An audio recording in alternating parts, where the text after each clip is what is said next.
Bienvenidos a todos.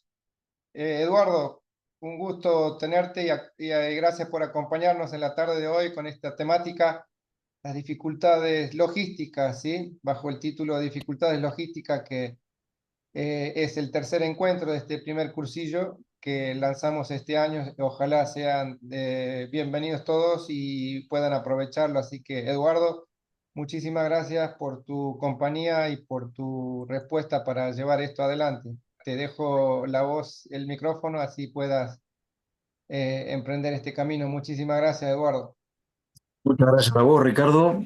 Bueno, y gracias a todos por estar acá, por dedicar un poquito de tiempo a esta charla, a esta exposición.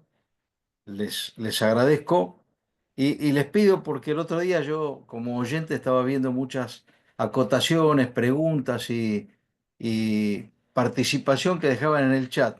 Lamentablemente el expositor no mira el chat, porque si no se distrae. Y yo hago eso, porque les pediría que esas preguntas las anoten y al final, bienvenido sea, yo les puedo evacuar todas las consultas o si quieren alguna participación, algún comentario que tenga, bienvenido sea, como siempre digo, porque yo simplemente soy un granito de arena en todos los que tuvimos el orgullo y el honor de haber estado defendiendo nuestras islas. A veces yo aclaro que estas son mis apreciaciones y mis vivencias. A veces mis soldados cercanos tienen vivencias distintas o no tan iguales a las mías, ¿no? Gracias, Ricardo, nuevamente. Y bueno, vamos a compartir. Sí.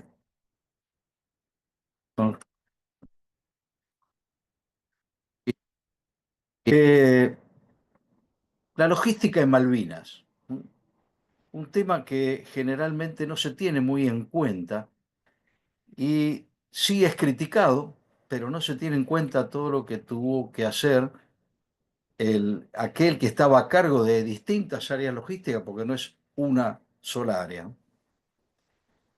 Fíjense, yo cuando arranco mis charlas, que suelo ir a las escuelas, utilizo esta foto porque me parece un capricho de la naturaleza que volcó la bandera argentina sobre Monte London y en un primer plano el campo minado, como recordando aquella guerra que vivimos, pero como reconociendo de alguna forma que las Malvinas son argentinas, ¿no? Por eso me gusta esta foto, que no es mía, ahí debajo se ve el portal, no sé si existe este portal, pero en su momento yo pedí permiso para utilizarla, ya que me agradó mucho. Yo en el año 82 era subteniente, en el último año de subteniente estaba a cargo del área de intendencia del Regimiento de Infantería Mecanizado 7, que es el que tiene asientos en La Plata. En este momento está en Arana, cerquita de La Plata. En aquel momento era directamente en la ciudad, estábamos a 4 cuadras de la catedral. Así que era muy céntrico el lugar, ¿no?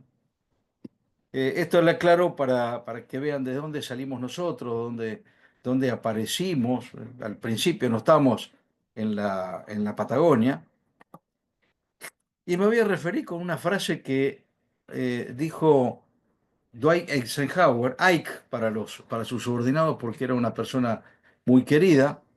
Él dijo que podrás probar fácilmente que muchas batallas, campañas e incluso guerras han sido ganadas por una buena logística. Y creo que se van a dar cuenta a través de la charla, esta exposición, el por qué este hombre, que no fue nada más y nada menos que un general de 5 estrellas y fue el primer comandante supremo de las tropas aliadas en Occidente, en Occidente, sí, correcto, y posteriormente el 34º presidente de Estados Unidos por 2 periodos consecutivos. Es decir, no es alguien que toca de oído, sino que conoce el tema logístico porque lo vivió en carne propia. Imagínense ustedes las dificultades que puede haber tenido para manejar la logística de todas las fuerzas aliadas en el frente occidental, ¿no? Pero generalmente en nuestra cultura militar no se tiene en cuenta, o no se tuvo en cuenta por lo menos hasta los últimos tiempos. El, ¿Qué entendemos por logística? Esto va a ser breve para clarificar un poco, porque hoy en día vemos empresas, organizaciones que hablan de logística. La logística nace en la faz militar, como nombre, logística, y se encarga de proporcionar a las Fuerzas Armadas todos aquellos recursos necesarios para satisfacer las necesidades en la guerra de todos aquellos que estén afectados a la guerra, obviamente, ¿no? El área logística se encarga de adquisición, mantenimiento, transporte del personal militar, es decir, aquel que entraría en combate correctamente en un frente de combate o en una defensa. Las áreas que tiene la logística es arsenales, que tiene que ver con todo lo que es munición, explosivos, armamento, transporte de todo tipo, de transporte de munición, de personal, incluso de transporte de tanques, por ejemplo, con una unidad de tanque. La parte de sanidad que debe prever previamente, o sea, sentirse el soldado que está atendido en forma permanente antes, durante y después, lo cual influyó mucho en la gesta de Malvinas, sobre todo el antes con el pie de trinchera. Y el área de intendencia, que es la que manejé yo en forma directa, y ahora les explico por qué digo directa y no la única que manejé. Tiene el área de intendencia todo lo que tiene que ver con vestuario, equipo, víveres, es decir, la alimentación del personal. Y en algunas unidades, que no fue el caso este de montaña, tenemos eh, una sección veterinaria porque se trabaja con mulares, con caballos, etc. No es el caso de Malvinas, no hubo ningún veterinario ya en la zona. Básicamente, dice, para abreviar, es mantener la actitud combativa del soldado. Eso es lo que hace el área logística. Eh, Vamos a ver cuál fue el primer problema que tuvo el área logística. La distancia. Fíjense en este mapa las distancias desde Puerto Argentino hacia Río Grande, es la distancia más corta, 709 kilómetros. Desde ahí operaban la Fuerza Aérea, algunos aviones de la Fuerza Aérea. De Río Gallegos a Puerto Argentino, estoy midiendo la distancia a Puerto Argentino porque la base logística del área Malvinas fue Puerto Argentino, porque era el único lugar donde había un aeropuerto que permitía el descenso de aviones de carga como los Hércules C-130. Y tenía un puerto donde podían llegar los barcos de gran calado. Es decir, un barco que lleva mucho peso se hunde y tiene un calado muy profundo. Y desde Comodoro Rivadavia, desde donde estoy yo transmitiendo en estos momentos, Comodoro Rivadavia, había cerca de 1000 kilómetros, 960 para ser exacto aproximadamente, y desde ahí se operó la mayoría o la mayor parte de las provisiones logísticas. Desde Comodoro Rivadavia hasta Puerto Argentino, 1000 kilómetros. Como referencia, la isla de Ascensión, donde la flota británica hizo un alto para reaprovisionarse, estaban a 6000 kilómetros. Esto tiene que ver con que fue en realidad un beneficio el hecho que tuvieran esas distancias a algún lugar de abastecimiento de ellos. Pero obviamente apareció algún aliado que al principio era medio subrepticio, pero todos sabemos que Chile lo apoyó para que pueda reaprovisionarse en sus localidades cercanas, ¿no? Eh, y acá hago hincapié en un temita que tiene que ver con la zona de exclusión. Esta es la zona de exclusión que en un primer momento fue determinada unilateralmente por Gran Bretaña y que a nosotros nos benefició y después las autoridades argentinas aceptaron esa zona de exclusión. ¿Y por qué la aceptaron? Porque nos convenía, obviamente, porque la zona de exclusión, que no es tampoco tan exacta, porque justamente estamos en el mar, permitía que nosotros estuviéramos cierto resguardo porque no iban a atacar el continente. Entonces era una forma de tener resguardo nuestra Patagonia, la Patagonia Argentina. Ahora bien, ¿podíamos utilizarla? Sí, por eso yo digo que era un beneficio esto de la zona de exclusión, en alguna parte, en alguna medida. ¿Por qué? Porque desde Comodoro Rivadavia, San Julián, Río Gallegos, Río Grande pudieron operar nuestra Fuerza Aérea desde el buque 25, del portaaviones, perdón, el 25 de mayo operó la Fuerza Aérea o los aviones de la Marina que le permitía pivotear en el norte, no mucho más allá del norte de la zona de exclusión. ¿Por qué? Porque cuando llega la flota británica se instala del otro lado como enfrentándose a Argentina y en el estrecho de San Carlos.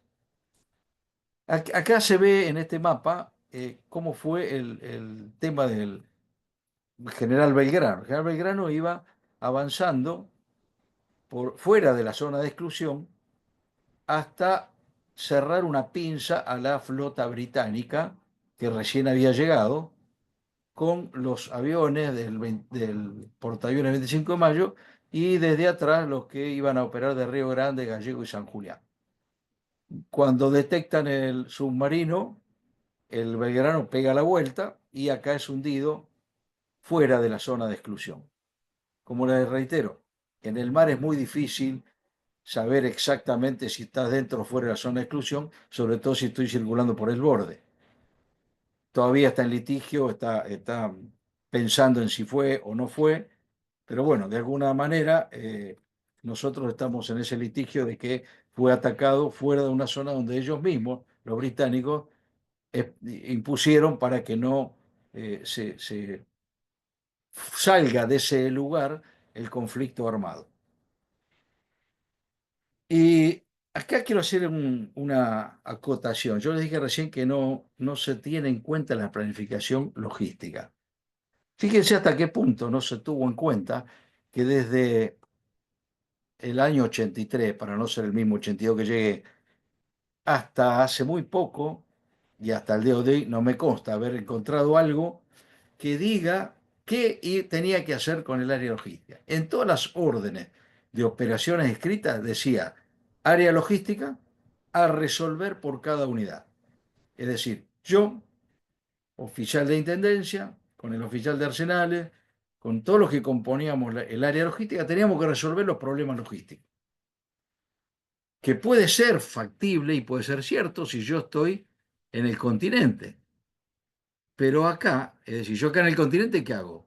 Ahora les voy a explicar. Me puedo apoyar en los proveedores habituales, puedo ir a una estación de servicio y pedirle que me den el combustible, puedo ir a una fábrica de ropa y sacarle ropa, pedírsela obviamente, porque es una forma de quitarle las cosas y firmar un papelito para que después le devuelvan. Pero en las islas, ¿cómo hago yo para solucionar un problema logístico subteniente de Almedo? ¿Se imagina que yo vaya a un kelper, un isleño, a pedirle combustible para mis vehículos para poder atacar a la flota británica? ¿O que les pida comida, que me provean comida, con el riesgo que corro de que envenenen a todos los soldados con esa comida que me están proveyendo, ¿no? O sea, fíjense ese detalle de que pusieron que había que resolverlo por cada unidad sin pensar lo que puede ocurrir dentro de un teatro de operaciones, como fue el Teatro de Operaciones Malvinas. Y acá hay dos teatros de operaciones totalmente distintos. El Teatro de Operaciones Atlántico Sur y el Teatro de Operaciones Malvinas, que es todo aquel que está dentro de esa zona de exclusión que vemos acá en este mapita. La dificultad para mantener a las tropas abastecidas tanto en alimentos, equipamiento, municiones, nosotros lo conocemos como efectos clase 1, 2 y 4, 3 y 5. Cada área, cada sección logística tiene un tipo de esos efectos que acabo de nombrarle, ¿no? Que no vienen al caso. Nosotros no planificamos, en realidad no yo, no planificó mis superiores la logística, cómo se iba a desarrollar en el Teatro de Operaciones Malvinas. No lo planificó previamente. Obviamente, después, una vez que estamos jugados, tenemos que solucionarlo. Pero sí, yo creo que si esto hubiera sido planificado en tiempo y forma, otro hubiera sido el resultado de ese conflicto.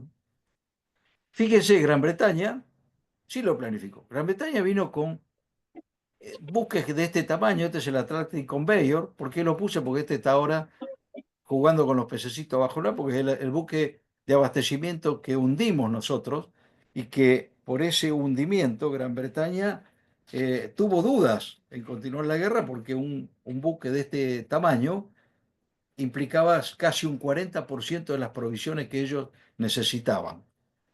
Y fíjese la característica de esta, acá tenemos un Sea Harrier que se ve en vuelo estático, las toberas largan aire y mueven el agua. Esa era una de las ventajas abismales que tenían la Fuerza Aérea o los pilotos británicos, que tenían ese vuelo estático y podían operar en lugares que los nuestros no podían operar. Pero este buque ahora está, como les dije, hundido y hizo que los británicos dudaran. ¿Y por qué lo afirmo esto? Porque yo he estado charlando en el 2012 con oficiales británicos que fueron a Malvinas conjuntamente cuando yo fui sin saberlo, y lo primero que me dijeron, coincidían varios, pero algo así como, si ustedes aguantaban una semana más, nosotros teníamos que rendir porque no teníamos provisiones. Y fíjense que ellos la planificaron, llevar esas provisiones. Como explicaron mis antecesores, la recuperación de las islas, la planificación original fue recuperar las islas, dejar una pequeña guarnición para dar seguridad de policía, Fuerzas Armadas de las tres fuerzas, Gendarmería, Prefectura, y el resto retornar de los que habían ido a la recuperación de las islas. Con esa planificación, los buques de apoyo y desembarco que llevaron tenían suficientes provisiones para estar un tiempo, aproximadamente un mes en las islas, sin necesidad de abastecimiento. Pero algo pasó entre el 2 y el 13 de abril. ¿Por qué digo el 2 y el 13 de abril? El 13 de abril a mí le comunican a mi jefe y mi jefe nos transmite a los oficiales en Río Gallego que no iba a quedar esa pequeña guarnición, sino que íbamos a ir. Ahí, no, ahí me enteré que cruzaba el regimiento 7, pero después cuando estaba allá me doy cuenta que eran dos brigadas de ejército más, porque hubieron más de dos brigadas reforzadas, unidades de infantería marina, fuerza aérea, gendarmería, prefectura, etcétera. Aproximadamente en las islas éramos 10.000 hombres. No es lo mismo planificar para 200 o 150 hombres, que era más o menos la magnitud de la que iba a quedar en la isla, que para 10.000. ¿Sí? Estamos cambiando totalmente el ángulo de la visión. El martes pasado yo en esos chats alguien preguntó si la planificación era no quedarse, ¿por qué se quedaron? Es una muy buena pregunta, pero lamentablemente debía hacerse a los responsables de 1982 que determinaron que iban a haber 10.000 hombres y que teníamos que cruzar 10.000 hombres. Hoy ninguno de ellos está con nosotros. Así que lo único que se puede saber o, o afirmar son conjeturas, ¿sí? Pero nada concreto referente al por qué. Hay miles de conjeturas que se pueden leer por distintos lugares. Ahora bien, les voy a comentar mi apreciación respecto a la provisión logística hacia la islas. Este es el Formosa, es un buque de la Marina Mercante argentino que justamente el Regimiento 7 pasó todos sus vehículos, pertrechos, mortero, todo lo que era pesado en el Formosa, a cargo del subteniente Martín, que era el subteniente de Arsenales, compañero mío, amigo personal hasta el día de hoy, ya pasamos a ser hermanos, porque estuvimos codo a codo durante todo el conflicto y gracias a Dios que nos llevábamos bien, porque no hubo ni siquiera un pequeño roce con Jesús, ese es su nombre. Fíjense lo que transporta este barco, este buque, como es el Formosa. Tiene 159 metros de eslora, casi una cuadra y media o más, 25.000 metros cúbicos de capacidad para almacenar y 20.000 toneladas, aproximadamente, kilos más, kilos menos. Cuando llegó la flota británica, los buques de la Marina Mercante, que ya eran escasos para llevar allá, llevar a Malvinas, se empezaron a ver privados de pasar porque no tiene artillería, no tiene defensa. Este buque, por más que le ponga 20 aviones, un montón de... ¿Qué va a hacer el británico cuando ve un buque de esos? Trata de hundirlo como nosotros hundimos el Atlantic Conveyor. ¿Por qué? Porque es más fácil matar de hambre que matar, que enfrentarse con el enemigo face to face y dispararse o arrojar proyectiles. Yo les mato, les corto la cadena de abastecimiento, mueren de hambre y se tienen que entregar. Recuerden Stalingrado, ¿no? En la Segunda Guerra Mundial. Y fueron reemplazados en la mayoría por estos señores del aire, los C-130 Hércules, que tienen 30 metros de largo, pueden aproximadamente, tiene unos 600 metros cúbicos de capacidad y hasta 34 toneladas de carga. No es lo mismo llevar peso sobre el agua que hacer volar ese peso. ¿Eh? Para que tengan una idea, aproximadamente el largo de ese barco es ocupado por largo de 5 Hércules, sin tener en cuenta la profundidad que tiene un buque para cargar cosas dentro de su bodega. Eh, no sé si esto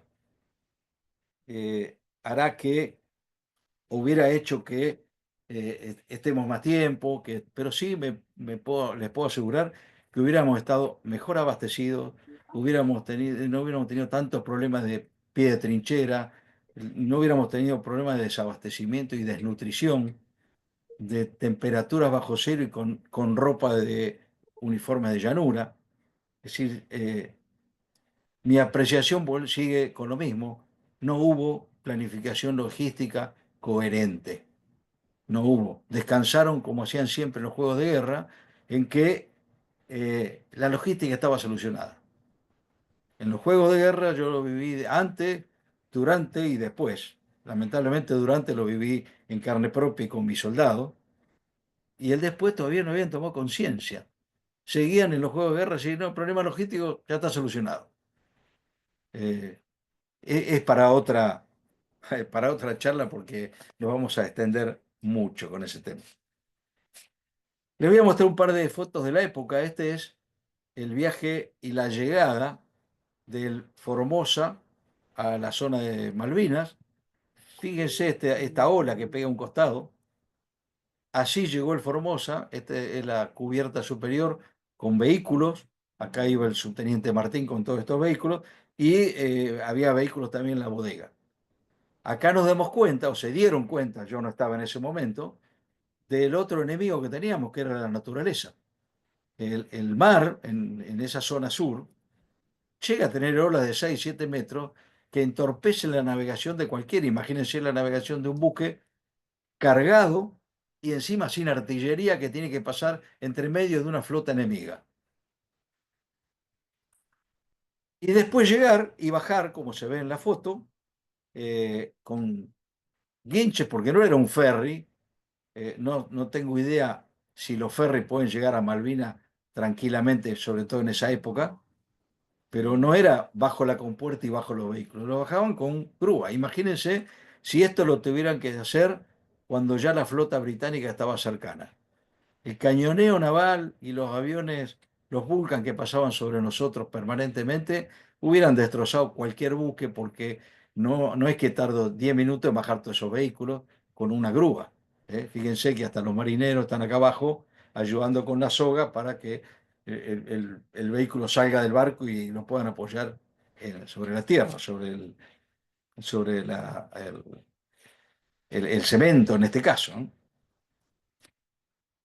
Y ahora me voy a desviar un poquito, no mucho, para contarles qué hizo el subteniente de Almedo desde el 2 de abril hasta el 12 de abril. Esto es antes de entrar en operación.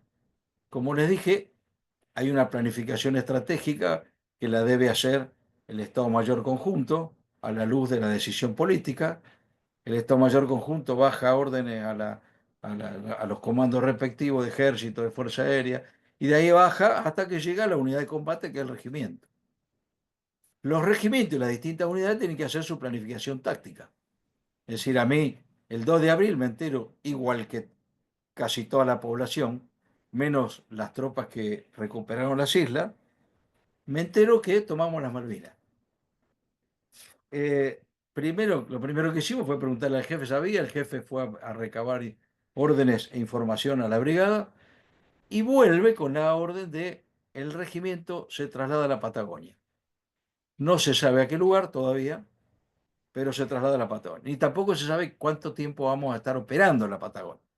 Pero bueno, en la mente del subteniente de Almeida dijo, bueno, la Patagonia no es tan complicado abastecerme porque hay unidades que ya están ahí, como Rivadavia, San Julián, Río Grande, Río Gallego.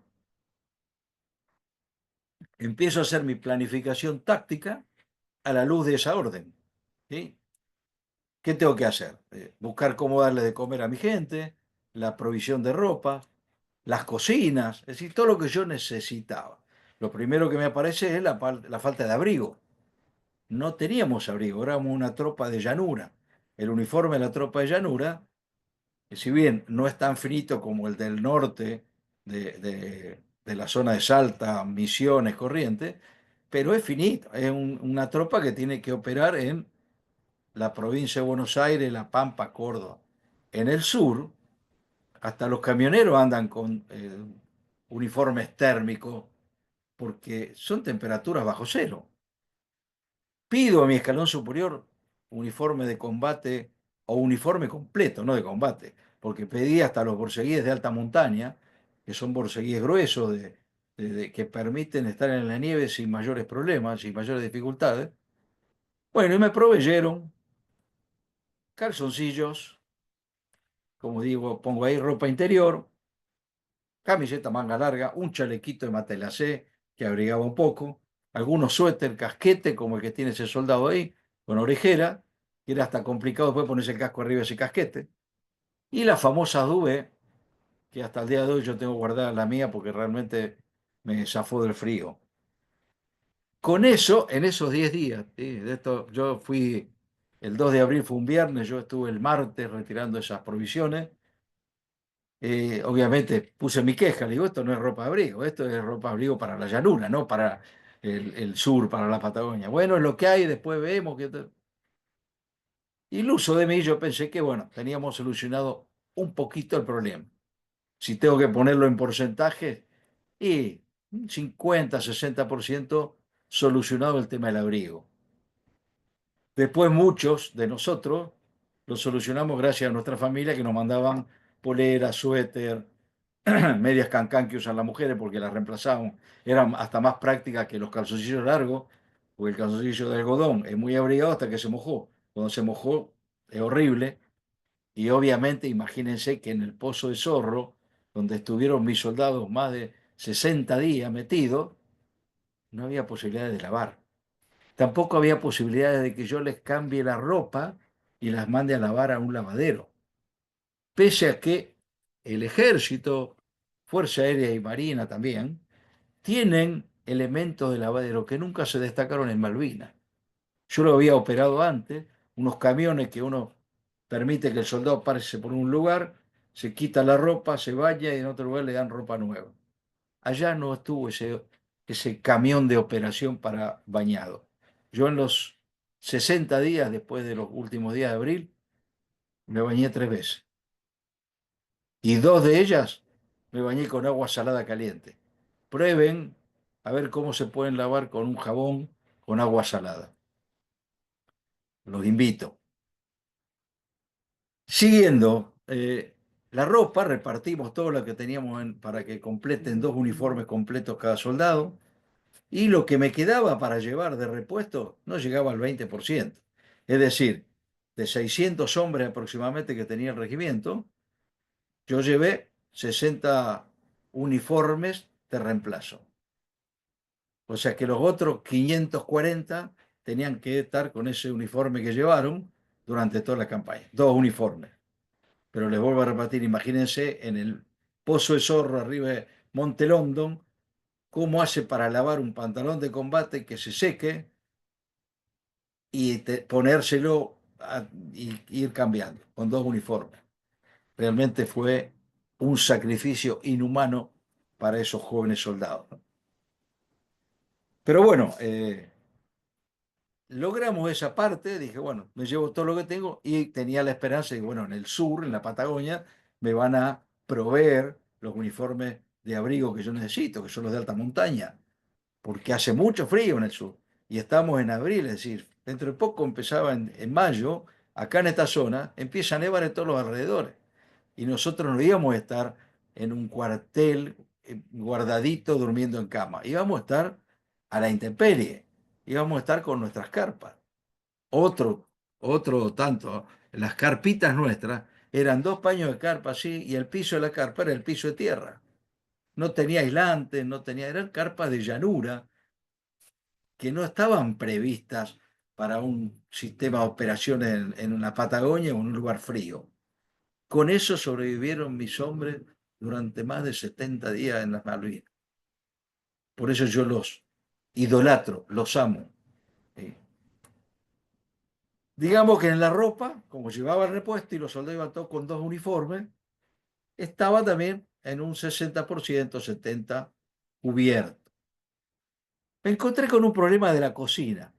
Digo, la cocina, vamos para el sur, eran de gasoil en ese momento, tenían tamborcitos de gasoil. Digo, a partir de mayo hace mucho frío, se me empieza a congelar el gasoil. Y empezamos a debatir con mi gente. Que el gasoil, que no se congela, que le ponemos nafta, que le ponemos... Bueno, todas esas elucubraciones que empezamos a debatir hasta que el capitán Bruno dice, llamarle a Gaudencio. Gaudencio es este señor que está acá en la foto, esa foto es de aquella época, sargento Gaudencio, ahora ya no está con nosotros, hace un par de años falleció. Eh, Era el mecánico de instalaciones, él no fue a Malvina, porque los mecánicos de instalaciones dentro de las unidades son los que reparan la cañería de gas, el calefactor, las instalaciones fijas. Entonces no entran en operaciones ellos. Llegó y en 2 minutos dice, es fácil, le compramos unos quemadores de esos para camping, un cañito, manguerita y una garrafa y listo.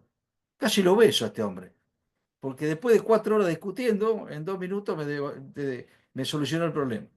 Obviamente salimos a comprar las garrafas y fuimos el único regimiento de todo, gracias a Gaudencio y a esta inquietud que surgió con la gente de mi sección, que llevamos cocinas a gas. Es decir, nosotros teníamos la posibilidad de usar esa cocina con gas envasado, con gasoil y con leña si hubiere. Había unos tepes que se usaban con leña, pero con un drama, pues se prende fuego y no hacen brasa. Entonces es muy difícil mantener la caloría con esos tipos. Dije, bueno, estoy contento. ¿Qué me falta?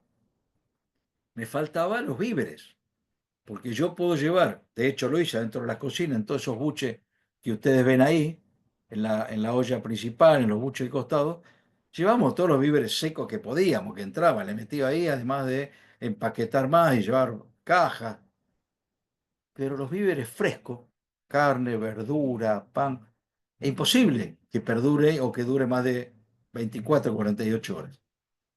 ¿Qué hago? Tomo contacto con el comando de brigada de Comodoro Rivadavia y de Río Gallego para que me den listado de los proveedores que tenían ahí y de esa forma tomo contacto con los proveedores. Recuerden que yo no sabía dónde iba, me iba a la Patagonia. ¿Sí? Entonces tomé contacto con los proveedores de los 2 centros más grandes que hay, que era Río Gallego, Comodoro Rivadavia. Realmente la gente, y siempre lo resalto, tanto la gente de La Plata como la gente del sur, cuando yo pedía algo, se me abrían las puertas, me lo solucionaban el problema, eh, no tenían problema de nada para ofrecérmelo. Y acá hicieron lo mismo. Dice, no te preocupes, este es el teléfono nuestro. En cuanto vos te instales y sepas dónde estás, te vamos a proveer con los vehículos nuestros. Y si no llegamos, buscamos un punto intermedio en una ruta para que vos te acerques con los vehículos que tienen 4x4 y hacemos el canje. No te hagas problema. Listo, solucionado el problema. Digo, tengo cocina, ropa más o menos, tomé contacto con los proveedores de la zona y lo que decía esa famosa frase, área logística a resolver por cada unidad, yo lo tenía resuelto. Iluso de mí. Y ahora van a saber por qué. El 12 de abril, que yo embarqué en un vuelo a Río Gallegos, que me dijeron que el 12 embarcábamos en el transcurso de esa semana, fue para mí el punto de no retorno. ¿Qué quiere decir esto? Lo que no llevaba ahí hasta el 12, no lo iba a poder llevar. Iba a tener que agenciármelo en otro lado. Y todo lo pesado ya se lo había llevado Martín el día anterior, el 11. El día 11, Martín embarca en el puerto de Buenos Aires y lleva todas las cocinas y todos los elementos que tenía. ¿Qué hicieron? Estas son todas las secciones de un área logística de un regimiento. La sección arsenal, la sección transporte, sanidad e intendencia. Yo les conté lo que hice yo. El resto hizo más o menos lo mismo. Como Martín y yo éramos los operadores logísticos y teníamos instrucciones de cómo desempeñarnos en el terreno con las secciones, yo me hice cargo de la sección sanidad para orientarlo en cuanto a la parte operativa, si yo no soy médico ni enfermero, pero sí decir, che, tienen que pensar en ambulancia, que sean todo terreno, que lleven el auxilio para las ambulancias, eh, camilla, venda. Martín hacía lo mismo con la sección transporte.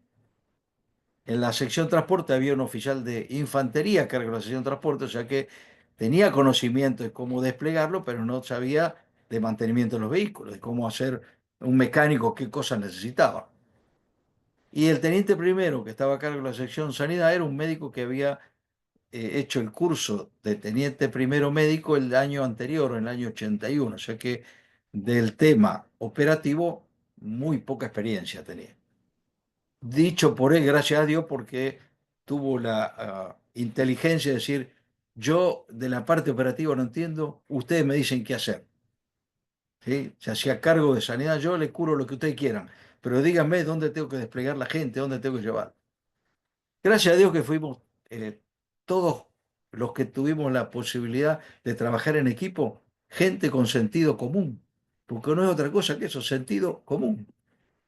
Tenemos que mantener la actitud combativa de la tropa. Pongámonos de acuerdo. Esto es lo que tenemos. ¿Qué podemos hacer con esto? Y reitero, nosotros nos íbamos al sur sin precisar lugar, a la Patagonia. Como les dije, el 11 de abril, Martín, esta es la misma foto anterior, porque es una foto de Martín. Martín carga todos los vehículos, los equipos en el Formosa, y ya ahí yo no podía mandar ninguna cosa que sea muy pesada, porque ya se había ido el Formosa. Lo único que podía zafar era cepillito de dientes, que me hubiera olvidado, pero lo ponía en el bolsón portaequipo. El 12 embarcamos en estos colectivos. Fíjense qué cara de miedo que tienen estos chicos, ¿no? Cuando andan diciendo, y los chicos de la guerra, me enerva a mí. Que teníamos y el sentido patriótico y la nobleza de ir a recuperar esas islitas perdidas, impresionante. En estos vehículos de línea fuimos, colectivo de línea, desde La Plata hasta el Palomar.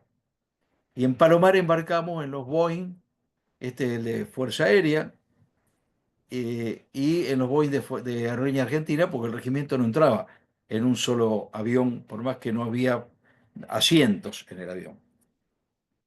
Esta foto la deben haber visto, alguna foto con gente sentada en el piso, eh, parecida a esta foto de mi regimiento. Este que está acá es el teniente coronel Jiménez, mi jefe de regimiento, hoy fallecido. El capitán Danero, hoy coronel, desfilamos juntos en el año pasado, el 9 de julio. El mayor Pérez Cometo, el oficial de operaciones, fallecido también. El capitán Ferreira, eh, hoy coronel retirado. Y soldados que eran de nuestro regimiento. Así viajamos, sentadito en el piso, fusil en el hombro, los bolsones porta equipo iban en la bodega del avión. Viajamos así desde Palomar en un vuelo directo a Río Gallegos. Ustedes se preguntarán por ahí de qué seguridad teníamos, porque algo gracioso que empezó a hablar en el avión de aerolíneas uno de los comisarios de a bordo era hablar de que salen las máscaras de oxígeno. Imagínense que al no haber asiento, viajábamos el doble de la gente que podía viajar. Y las máscaras de oxígeno no hubiéramos peleado si teníamos que usar la máscara de oxígeno, porque no había una para cada uno.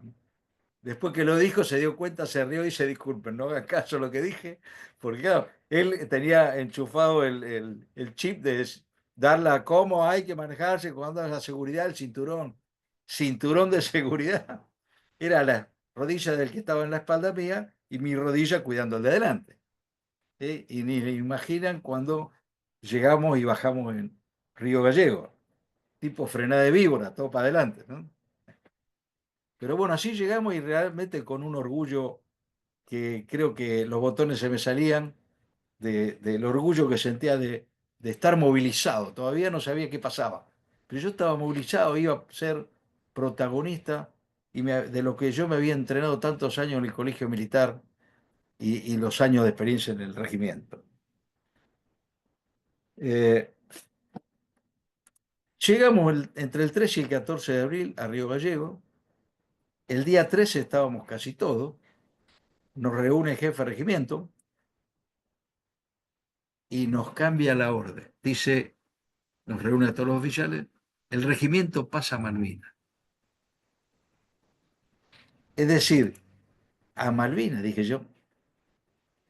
Sí, sí, Malvinas, vamos a ser protagonistas. Qué bárbaro. Y por adentro digo, genial, voy a ser protagonista, voy a estar ahí en las islas, las voy a poder tocar. ¿Qué hago con mis previsiones logísticas? ¿A dónde le pido víveres fresco? A los Kelper. ¿De dónde saco gas para mis garrafas? Es decir, era un sentimiento contradictorio. Qué lindo que cruzo las islas. ¿Y qué hago ahora yo para solucionar mis problemas? Que no me iban a afectar, me iban a afectar a todo mi regimiento, a los 600 y pico de hombres que tenía el regimiento. Esa sería mi cara cuando yo me enteré. Pero rápidamente, como los militares hacemos, no, no, no hay problema. Seguramente ya lo tienen planificado, ya saben qué van a hacer cuando lleguemos a las islas y seguramente nos van a proveer. Les cuento así rapidito. Cuando yo llegué a Malvina, llegué con la sección Intendencia, Arsenales y Sanidad en un Hércules, y creo que fuimos los últimos que llegamos, y lo primero que hago es trasladarme desde del aeropuerto de Puerto Argentino, que estaba de la ciudad de Puerto Argentino hacia un costado, a unos 5 kilómetros. Y yo tuve que trasladarme hacia el otro costado, el ex cuartel de los Royal Marines, Modi Brook, aproximadamente unos 20 kilómetros caminando. Llego y veo el desorden de un aeropuerto que le llegaba mucha gente y que no habían previsto que llegara tanta gente. Pido vehículo para llevar los soldados y los bolsones por equipo y me dijeron, alguien que estaba ahí en el aeropuerto, usted es infante, caminen, siga derecho esta ruta y va a llegar a Modi Brook. Vi que la cosa venía, Eduardo, hacete cargo porque si no te comen los piojos. Mando un cabo primero mío que consiga un camión. No sé cómo hacer, pero lo conseguí.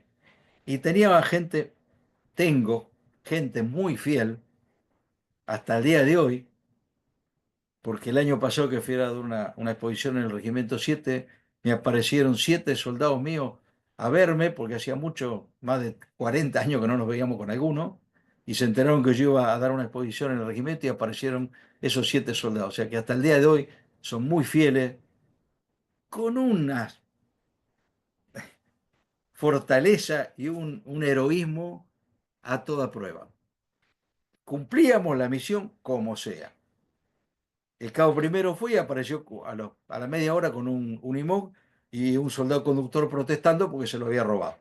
Y lo había traído un poco más a punta de pistola para llevar los bolsones porta equipo.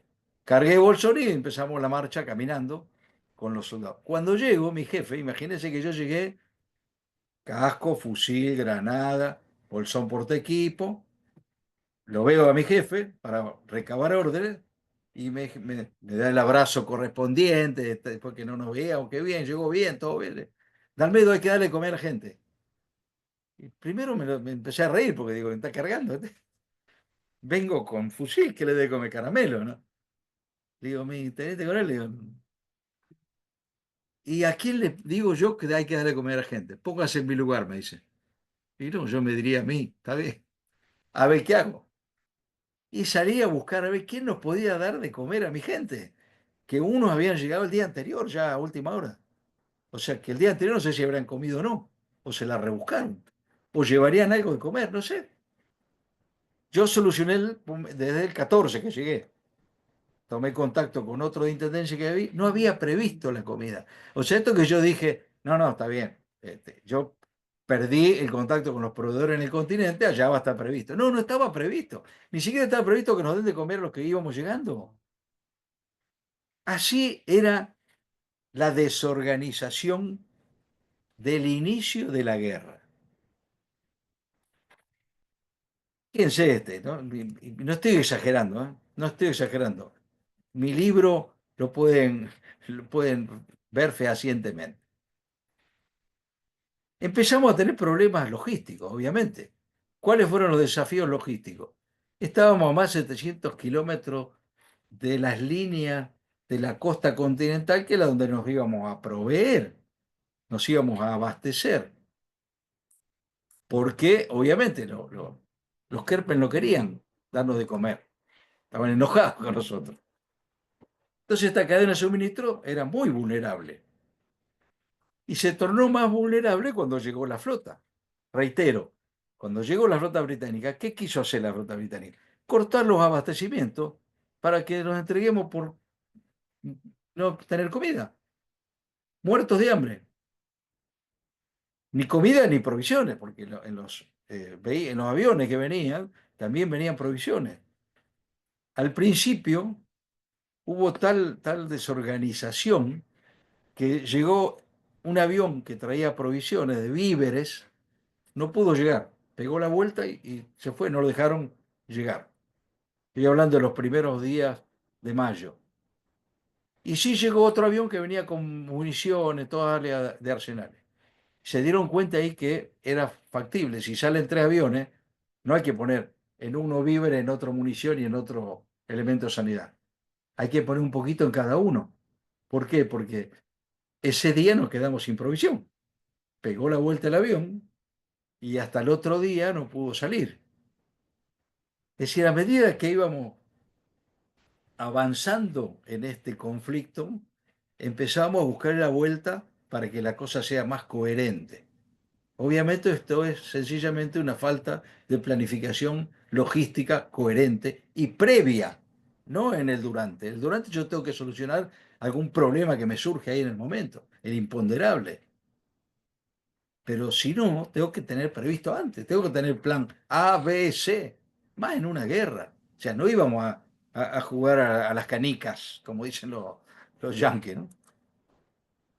Otro problema, las condiciones climáticas.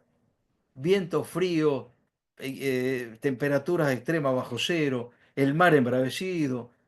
Yo he visto a los aviones Hércules llegar que venían volando tan bajo que las olas le pegaban en la panza para que no los detecten los radares de los buques británicos y aparecían de atrás de los cerros, volvían a bajar para llegar a Puerto Argentino y poder descargar su carga. ¿Cómo lo descargaban? Tocaban cabecera de pista y ahí nomás empezaba a abrir la puerta de atrás del Hércules. Cuando llegaban a la zona del aeropuerto, alguien bajaba todo de golpe y los soldados del regimiento 25 barrían. O sea, bajaban de la emplanada y barrían para el costado para que el avión pueda dar la vuelta, cargar. Eso lo hizo después cuando empezamos con los primeros heridos. Cargaban heridos, que algunos iban hasta con las muletas corriendo atrás del avión para subirse, las camillas y las revoleaban adentro del avión y empezaban a decolar, a tomar velocidad para salir y ahí iban cerrando la compuerta.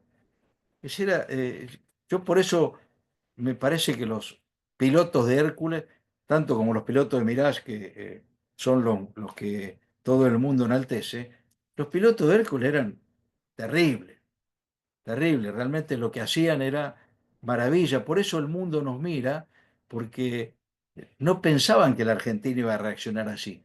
Que íbamos a tener semejante soldado de todo tipo, al nivel de cualquier soldado de las mejores tropas del mundo. Y se lo digo realmente de corazón porque creo que es así. ¿Hubo desfasaje? Puede ser.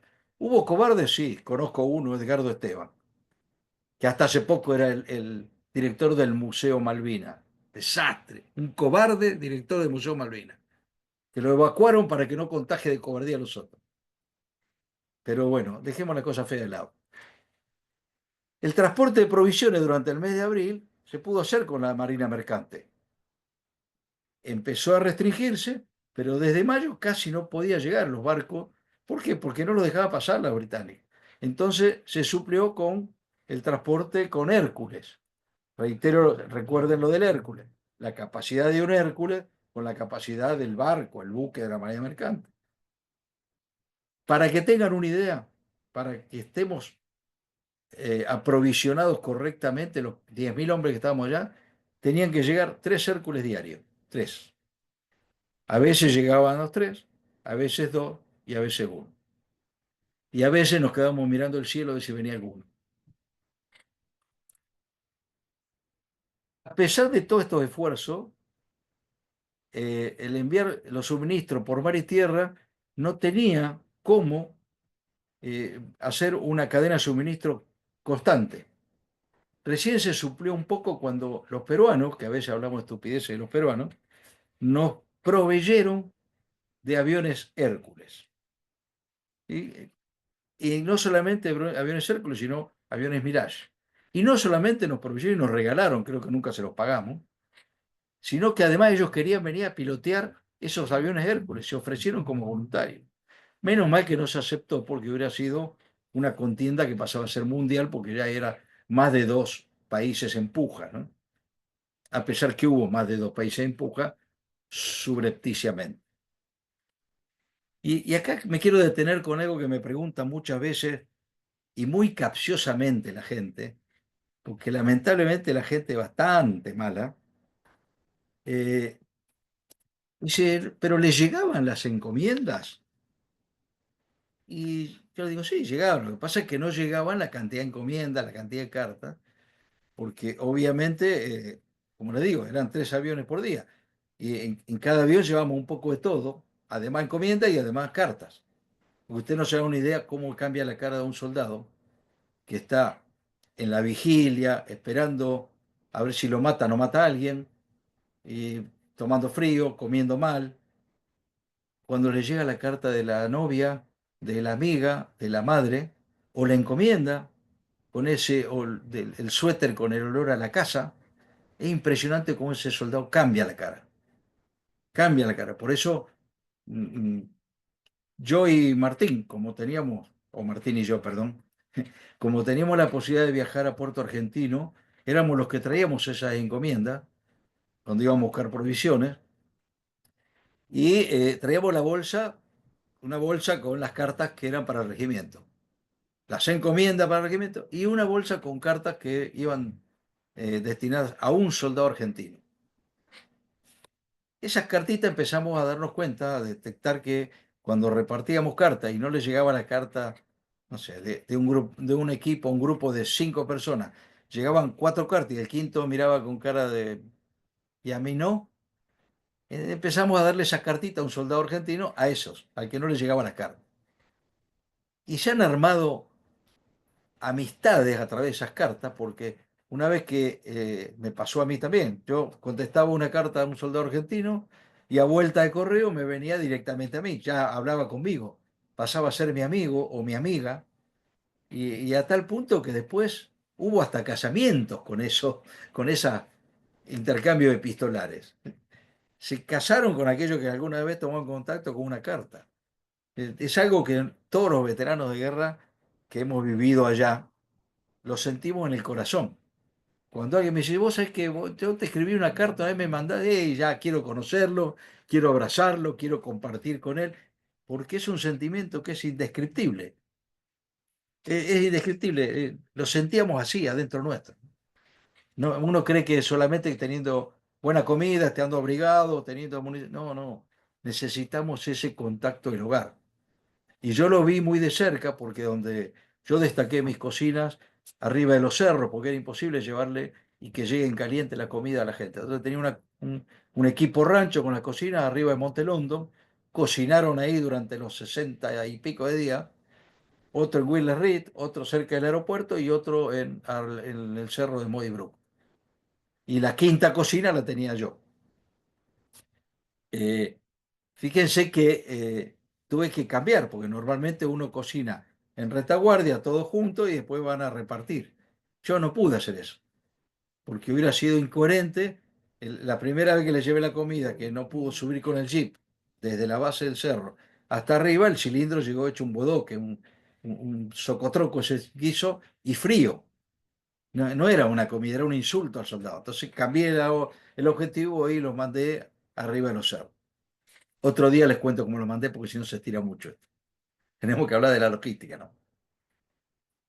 Este desafío logístico empezamos a tener escasez porque no llegaba. Esta foto que está acá, debajo, que se ve un cocinero, ahí se ve mi garrafa, y están cocinando arriba del cerro de Monte London. Este era el parapeto que tenía estas rocas, o sea que con un mortero desde el otro lado, los británicos podían tirar por sobrepasaje y le pegaban a mis soldados que estaban cocinando. Igual que con un obús como un Otomelara. Eh, Así se manejaron mis soldados durante toda la gesta de Malvinas hasta que se rindió el general Menéndez el día 14 de junio. Así trabajaron, así trabajaron.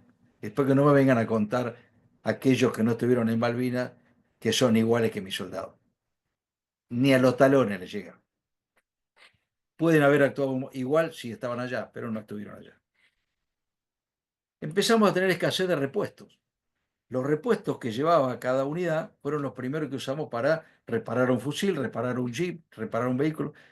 Se empezaron a acabar los repuestos que habíamos llevado. Entonces empezamos con el canibalismo. Dos vehículos rotos, hacemos canibalismo, arreglamos uno. Dos fusiles rotos, arreglamos uno. Y empezamos a tener problemas de escasez por esa falta de abastecimiento. En cuanto a las municiones, los soldados tenían que contar las municiones, no podían practicar previamente porque tenían sus 100 tiros designados y después había que pedir de a puchito.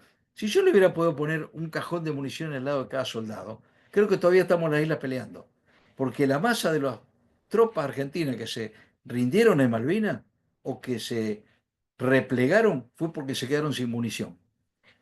No porque se quedaron sin comida, porque tenían frío, porque la ropa la tenían rasgada o porque estaban heridos. Se replegaron por falta de munición, porque no tenían con qué tirar, no tenían con qué tirarle. Y si no, lean la historia del cabo Baruso, que se quedó sin munición y con un cuchillo defendió a su teniente que estaba herido atrás de él. Está por varios lugares y el cabo Baruso, si no, lo tienen en mi Facebook como amigo mío. Empezamos a tener escasez de racionamiento. ¿Y qué pasa si hay escasez de racionamiento? Desnutrición, mal comido.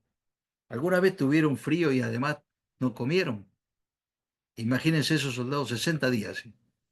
Comiendo mal, una especie de sopa con todo lo que tenían, a veces con algo. Y acá aparece eh, no solamente un gran error, sino una incoherencia. Nos dieron la orden de no faenar ganado vino. ¿Ustedes saben la cantidad de ovejitas que veíamos sueltas por ahí? Después se empezaron a ir, desaparecían. ¿Por qué? Porque lamentablemente, como estaba prohibido que nosotros faenáramos ganado vino, las ovejitas morían de algún paro cardíaco y nosotros las faenábamos igual, para no dejarlas que se pudran. Es decir, salíamos a cazar ovejas. Y obviamente la queja de los isleños, porque eran sus ovejas. Muy entendible, pero eran mis soldados que tenían hambre. Eran mis soldados los que podían estar desnutridos y que comían mal. En algunos sectores, lo van a ubicar, Bahía Fox y Bahía Howard, tuvieron que llegar a racionamientos severos, salir a cazar para comer algo. Y a veces ni así podían comer algo, ni siquiera cazando. En varias oportunidades se les intentó largar provisiones con paracaídas y obviamente los británicos estaban en el estrecho de San Carlos y Bahía Fox y Bahía Howard está sobre el estrecho de San Carlos. En cuanto veían un avión dando vuelta que iba a tirar provisiones, le tiraban a las provisiones y la masa de las provisiones caía en el agua. ¿Ustedes se imaginan tener hambre y ver que las provisiones tuyas se van al fondo del mar? Si con eso no se desmoralizó otra gente, es porque tenían un espíritu a toda prueba, señores. A toda prueba. ¿Qué consecuencias tuvo esto?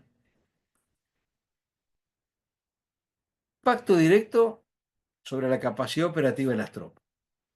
Dificultó el esfuerzo para sostener este conflicto a largo plazo, o sea, más tiempo de lo que nos tuvimos que quedar. Agotamiento de los recursos que debilitó físicamente a los hombres. ¿Sí? Hombres adentro de un pozo de zorro, con agua hasta los tobillos, sin poder bañarse, mal comidos, con lluvia, con temperaturas extremas, y después el enemigo enfrente que le tira. No sé si son muchos los que harían eso. A medida que pasaban los días, llegó un colapso logístico. Ya no sabíamos de dónde sacar cosas.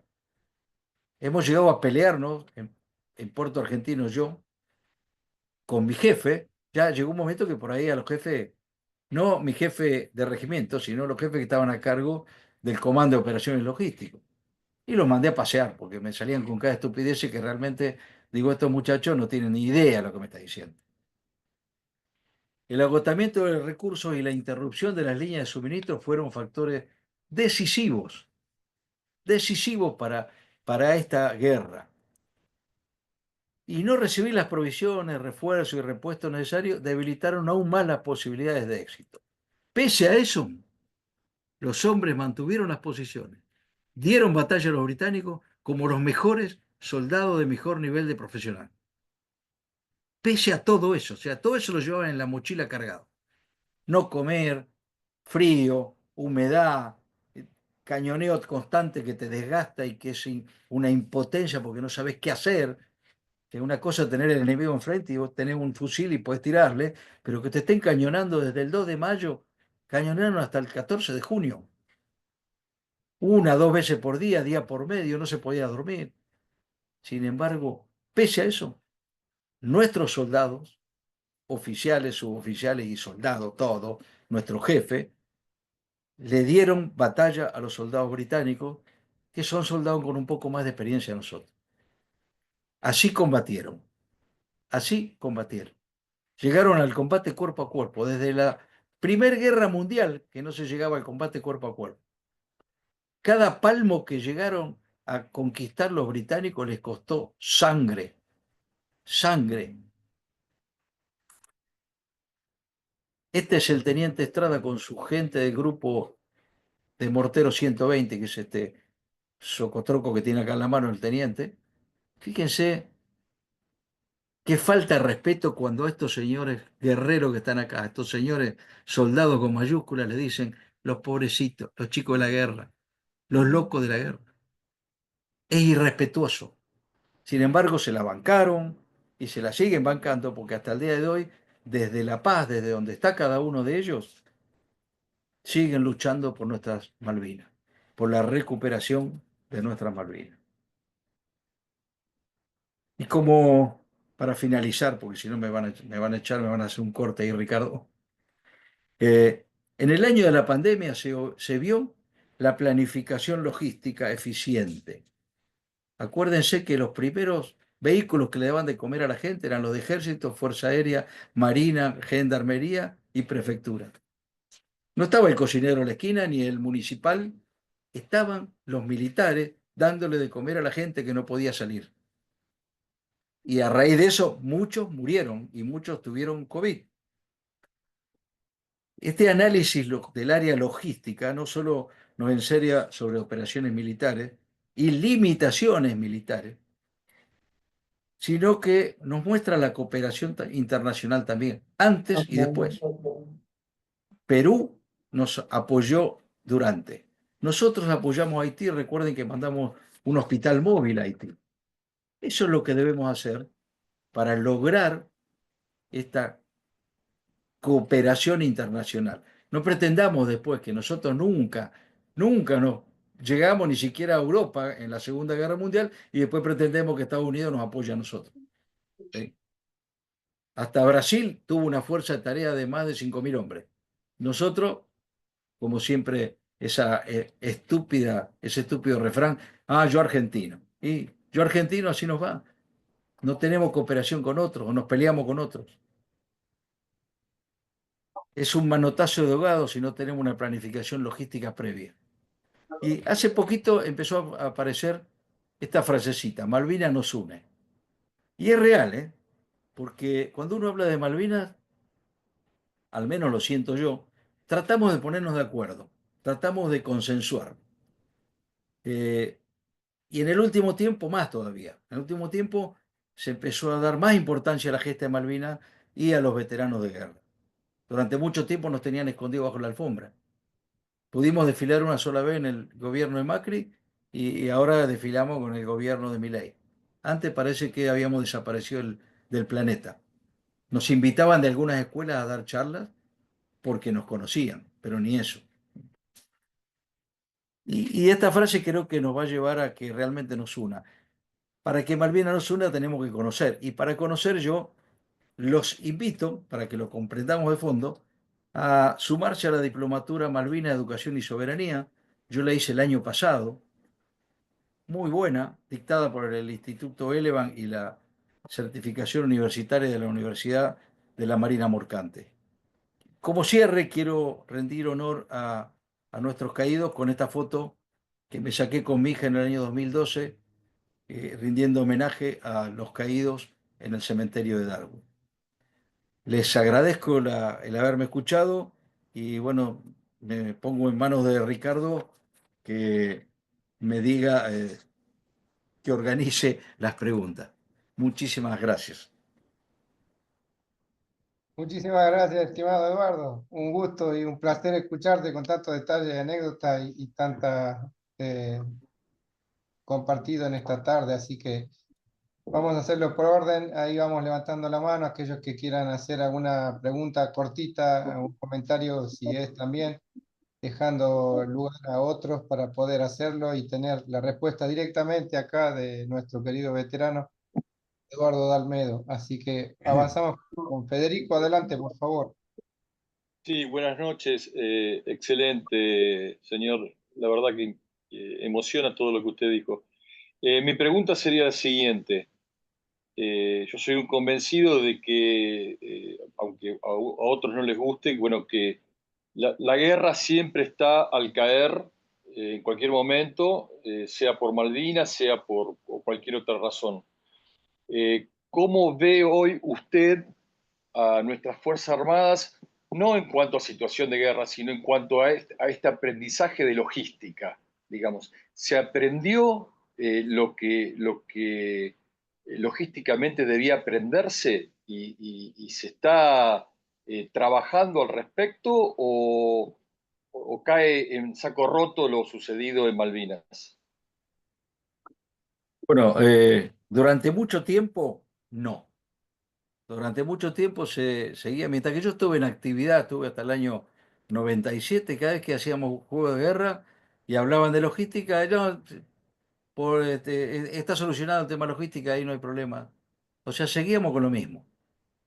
Acá tenemos, creo que todavía está, el señor Pablo, que además de ser un amigo, Pablo de Jesús, el año pasado me mostró, era el jefe del batallón de Intendencia 601, el año pasado o el anteaño, no recuerdo bien, una cocina a gas, que era prototipo, mm, eh, creo que está provista, hay pocas, no tengo con certeza, pero me llenó de orgullo y encima me hacía la broma Pablo diciendo que no había pagado, no me pagaban derecho a autor por esa cocina, ¿no? Pero bueno, me sentí orgulloso porque vi que estábamos haciendo cosas a favor de. Durante mucho tiempo no se aprovisionó a las Fuerzas Armadas. Uno, por algo ocultaban los desfiles también. No se aprovisionó, no se compró nada nuevo durante mucho tiempo. Recién empezaron a cambiar en los últimos años. Creo que todavía no estamos a la altura de sostener ningún ataque extranjero, salvo que sea un país muy chiquito, que no creo que sea muy chiquito, que tenga ganas de tomar cosas nuestras, porque tenemos un país muy grande y un país que tiene algo muy importante, que es la reserva de agua. Tenemos reservas de agua impresionantes que en otros continentes no hay. ¿Sí? Están abarrotados. Y es muy importante nuestra reserva de agua de la zona de la cordillera. Creo que no estamos todavía abastecidos como fuerza como para sostener un enfrentamiento. Se ve que está mejorando. El año pasado me llevé una sorpresa porque me invitaron a hablar, a exponer sobre mi experiencia en la Escuela de las Especialidades, donde van los subtenientes de intendencia y arsenales. Durante el año estuve 2 veces con los subtenientes, después con los tenientes primero. Eso da la pauta que hay un cambio, y por lo menos quiere haber un cambio, ¿sí? Y que yo no soy dueño de la verdad. Ojalá pudieran ir todos los veteranos de guerra que estuvieron en el área logística para que les cuenten su experiencia. Porque cada uno de nosotros ha tenido una experiencia. Yo a lo mejor hago hincapié en el tema de las cocinas y a lo mejor otro hace hincapié en el tema de la ropa. Sí, ojalá pudieran ir todos y mamen de esta experiencia nuestra en pos de que se revierta esa falta de planificación logística y que empecemos a hacer las cosas bien. ¿Sí? En realidad tendría que preguntarle a Pablo más certeramente si hay un cambio muy profundo. Hasta lo que yo sé, vamos encaminados, pero recién en el último tiempo, en los últimos 10, 15 años, según mis cálculos, ¿eh? Puedo estar equivocado. Muchas Muchas gracias, gracias. Eduardo. Muchas gracias, Federico. También, adelante, Sebastián. Sí, buenas noches. Ante Noches, todo, señor de Almedo, un placer poder estar escuchándolo. Excelente la exposición. Me permito hacerle primero un comentario. Con el hundimiento del Atlantic Conveyor el 25 de mayo, aparte de todas las provisiones que se perdieron, los ingleses perdieron 20 helicópteros y los equipos desalinizadores que tenían. Eso le trajo bastante problema a los ingleses y es más, la campaña desde Darwin a Puerto Argentino, que ellos el traslado lo pensaban hacer helitransportados, lo tuvieron que hacer a pie. Y lo segundo, esto es una aclaración con todo el respeto que usted me merece, el crucero Belgrano nunca detectó al submarino, ni el crucero, ni los dos destructores que estaban como escolta. El crucero, el grupo de tareas del crucero pegó la vuelta al continente porque se abortó el ataque en pinzas que se iba a hacer a la flota. Y el ataque que se iba a hacer a la flota se abortó por dos motivos. El primero, es decir, ¿por qué se había elegido el 1 de mayo el ataque a la flota? Porque había un informe de inteligencia que decía que iba a haber un gran desembarco al norte de Puerto Argentino. Entonces la Armada, pensando que gran parte de la flota británica iba a estar aferrada al desembarco inglés, pensaban atacar ahí a la flota. El desembarco no se hizo porque era erróneo esos informes de inteligencia, y la segunda, por un tema meteorológico, los aviones no pudieron despegar del portaaviones 25 de mayo que venía con la fuerza de tarea desde el norte. Nada más, señor, un placer haber estado en esta charla con usted. Un abrazo, un abrazo. Gracias, Sebastián, y gracias por la aclaración. Me desasnaste porque Sí. yo tenía entendido que lo habían detectado y le avisaron al Belgrano y pegó la vuelta, ¿no? Gracias, muy Perdón, amable. te quería hacer una consulta, si se puede. Hola. Adelante, No sé quién ¿está habla. mal? me llamo Contreras Antonio, soy de La Pampa, y dos situaciones particulares. Tuve la suerte y el placer de conocer al capitán Anaya de aviación de ejército, Helicópterista. helicópterista. Yo era helicópterista y estaba en el Irizar, ¿viste? Tuvimos que traer todos los soldados y bueno, todo lo demás que vos ya sabés de la campaña. Fue el capitán Anaya que en un vuelo encontró unas ovejitas que aparentemente estaban camufladas y las trajo secuestradas al cuartel y los soldados pudieron comer. Una anécdota picante y que quedó, ¿viste? Lo otro, para lo que vos decís logística, el ejército había llevado tanques Panhard a Malvinas. Yo estuve en la isla en el año 2009. Fuimos, incluso la gente de la isla nos contaban, algunos de, dice, fue lo más brillante que hizo el ejército argentino fue traer los Panhard, porque no los podían agarrar. Dice, los tanques ingleses se hundían, eran muy pesados, pero los Panhard del ejército fue una decisión brillante del ejército argentino haberlo llevado a ese tipo de vehículo, ¿viste? Le da mucho más resultado. Bueno, obviamente vos sabrás el tema del combustible, armamento, todos los tanques quedaron un poco fuera de línea. Muchas gracias. Gracias. Y si me permitís, lo último que te voy a decir, el Irizar hizo 3 viajes al continente con los heridos, los soldados heridos. Los primeros viajes que se hizo, los soldados venían con la misma ropa puesta, como decís vos, durante 2 meses, pobrecitos, estaban en pie de trinchera, un desastre. Pero el último viaje que se hizo, te digo, operando sobre el mes de junio, ya no nos dejaban ir con el helicóptero a buscar los heridos, sino que lo traían en lanchón. Y yo veía que las tropas venían con uniforme nuevo, ropa nueva, no había tantos heridos, los tipos subían caminando al lanchón y después subían al barco.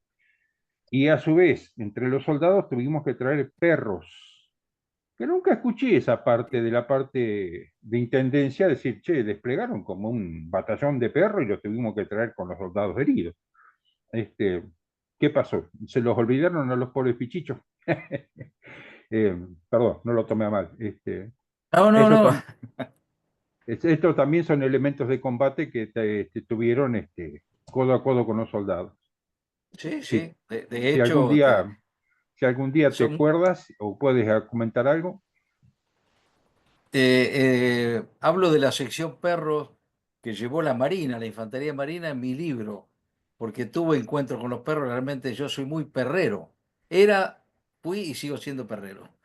Y cuando vi que había perros de guerra, digo, me gustó porque son animales que detectan al enemigo por distintas causas, el olfato, el sentimiento que tienen, lo detectan mucho antes. Había un perrito que era un perro en la calle que lo llevaron allá, que le pusieron Tom, el grupo de artillería, que él detectaba cuando empezaban a cañonar, unos minutos antes que empezaran a cañonar las fragatas.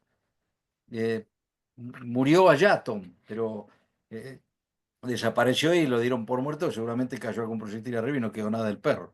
Pero realmente son muy valorados. Y esto que decís vos de Anaya, el que iba con el teniente Anaya en ese momento era el subteniente Parra, compañero de curso mío, que me contó esa anécdota. Él estaba destinado en el batallón de intendencia y lo destinan en Malvinas al comando de operaciones logísticas. Y bueno, fueron con la orden de no cazar ovejas y vinieron con el helicóptero lleno de ovejas. Muy bien, adelante, estimado. Umar. Mal. ¿Qué tal? Hola Eduardo, Hola Juan Carlos, ¿qué tal? tengo tu libro y tengo el de Forti, los recomiendo. Acá estoy intentando leer porque es pesado como collar de garrafa, aproximación indirecta del Little Heart, y ya en el año 400, 500 antes de Cristo, los griegos le ganaron a una de las tantas guerras que tuvo contra los persas por medio de la logística, le cortaron la logística a los persas. Así que imagínense, año 500 antes de Cristo. 2 o 3 cosas. Al amigo de lo que habló de los perros, que es muy interesante, allá en Malvinas todos los los habitantes pueden tener 2 perros. Si querés tener más, tenés que pagar un canon, pero todos los perros tienen que tener collar y medalla. Como los perros argentinos no tenían collar ni medalla, los querían sacrificar al toque. Los salvaron entre Cruz Roja y un periodista inglés, por lo que leí por ahí.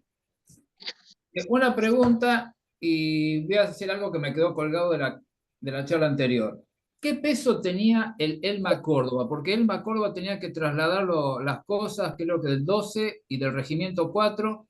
Sufrió un accidente que se hizo una investigación que se hizo al capitán, como que dice directamente lo accidentaste al barco para que no pasara Malvinas y no corrías riesgo de sufrir un accidente vos también, por así decirlo, ¿no? Fue sobreseído de la investigación. Pero recuerden una cosa que me quedó de la clase pasada, que los ingleses siempre hacen los negocios sucios con dictaduras, no con democracia. 150 años de Malvinas. Galtieri iba a llamar a elecciones. ¿Un gobierno democrático? ¿Los ingleses iban a quedar con Malvinas? Necesitaban sí o sí que el casus belli lo hiciera una dictadura militar. Se asociaron con Pinochet, ojo. Costa Méndez fue a Cuba a entrevistarse. ¿Quién se entrevistó con Fidel Castro? También Bernard Walter, embajador itinerante de Ronald Reagan. Los extremos se unen, entre bueyes no hay cornada. Basta acá, y después no sé si querés mandarle, con todo respeto, Eduardo, los papeles afiches, las fotos de papeles afiches que le mandé. Y una cosa que se tendría que investigar del caso Malvinas, que a mí me queda atragantado acá. ¿Por qué fue el golpe de Estado interno de Galtieri a Viola? ¿Por qué fue? Para mí, empieza la génesis de Malvinas en ese golpe de Estado interno. Tengo más para decir, pero que me van a pegar y no quiero recibir golpes. Estoy viejo para recibir golpes, así que los dejo. Muy buena la exposición tuya, Eduardo, y muy bueno lo que están exponiendo, lo que están preguntando. Así que muchísimas gracias. Y bueno, Muchas uno gracias, nomás Juan por un Carlos. rato. Muchas gracias, Juan Carlos, y Bueno, gracias por mostrar el libro ahí de Eduardo, así que hay que seguir promocionando el libro de Eduardo, que todo aquel que quiera leer detalles más profundos, ahí está La guerra en la guerra, Eduardo de Almedo, lo pueden conseguir y aportan a la causa. Muy bien, adelante, mi veterano de guerra también, Santo. Sí, buenas noches, colega Almedo. Hola, Santo, Realmente, buenas noches. realmente uno se emociona y es la primera vez que escucho un relato, pero tan valioso, realmente, sobre todo nosotros, que vos decís, trabajamos atrás de los combatientes. Y realmente, no sé si mis felicitaciones, pero creo que lo que ustedes hicieron, que vos relataste, era ese amor a la patria que todos tenemos cuando estamos en dificultades, ¿eh? Ante las limitaciones, seguir capeando el temporal. Antes de hacerte las preguntas, te voy a actualizar. Yo me retiré en el 2015 del Estado Mayor Conjunto. Está cambiando la parte logística. Cualquier operación, ya hay una centralización, una unidad se encarga de todo, para todas las fuerzas. Y cada día más estamos estandarizando y normalizando y hablando el mismo vocabulario. Eso también es importante. Bueno, la pregunta, por eso, realmente felicitaciones, bravo Zulu, todo lo que hicieron ustedes, a pesar de toda la limitación. La primera pregunta que te quiero hacer como colega es, en Malvinas, ustedes tenían la central logística, que hacía ejército, fuerza aérea y armada, dependiente. ¿Cada cuánto ustedes se abastecían de ese central de abastecimiento? La primera pregunta. La segunda pregunta, si después después del 14 de junio, o sea, hicieron una crítica de la logística. ¿Qué pasó? ¿Qué nos pasó en la guerra? Y la tercera pregunta, nosotros, yo estuve embarcado en el Bahía Paraíso, nosotros llegamos el 31 de mayo a Puerto Argentino. Y la superioridad en Puerto Belgrano nos embarcó víveres, 750 toneladas de 250 toneladas de víveres para los 10.000 hombres que estaban en Malvinas. Por eso la pregunta mía es, esos víveres, ya, por eso nosotros llegamos al 31 de mayo, ya se veía que había mucha actividad, los combates, si eso le llegó a ustedes también. La orden era para los 10.000 hombres, no sé qué pasaba allá, porque qué pasó, te digo, ¿a qué viene esta pregunta? Que nosotros, el segundo viaje, llegamos el 9 de mayo, el 9 de junio, y dejamos el 10%, nosotros en total dejamos el 50% de esa carga apreciada, y el 9 de junio nos dijeron que ya tenían abarrotados los pañoles, cámaras, depósitos de víveres, no entraban más, o sea que el buque regresó el 12 de junio con el 50% de esa carga apreciada. Bueno, no sé si me entendiste las tres preguntas, adelante, Eduardo. La primera, vos me comentabas de que teníamos un centro de operaciones logísticas. Ahí en Puerto Argentino es lo que se llamó COL, Centro de Operaciones Logísticas, que estaba a cargo de un oficial, jefe, oficial superior, y fue una de las cosas más desorganizadas que vi, porque no me solucionó nunca ningún problema. Todos los problemas que una era la carga de mis garrafas, y él interpretó como que yo quería cargar una garrafa para calefaccionarme yo. O sea, cuando uno piensa mal, es porque algo mal hace también, ¿no? Eh, Nunca me solucionó un problema. De él dependía el que yo recién nombré, el subteniente Parra. Parra era compañero mío y lo que pude conseguir del COR lo conseguí porque Parra era compañero mío y cuando yo le pedía algo, él trataba de solucionármelo. Realmente no funcionó como debería haber funcionado el Comando de Operaciones Logísticas. Otro problema que había es que había un divorcio entre la Marina, la Fuerza Aérea y el Ejército. Entonces lo que llegaba, fíjense que las provisiones nuestras llegaban al aeropuerto o a los pañoles de Marina.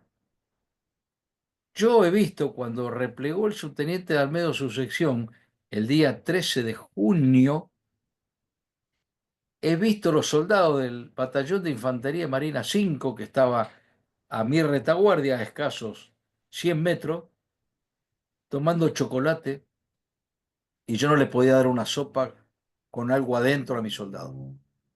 Ahí uno ve que había un divorcio y que lo que llegaba a las Malvinas, a las islas, iba más para un lado que para otro.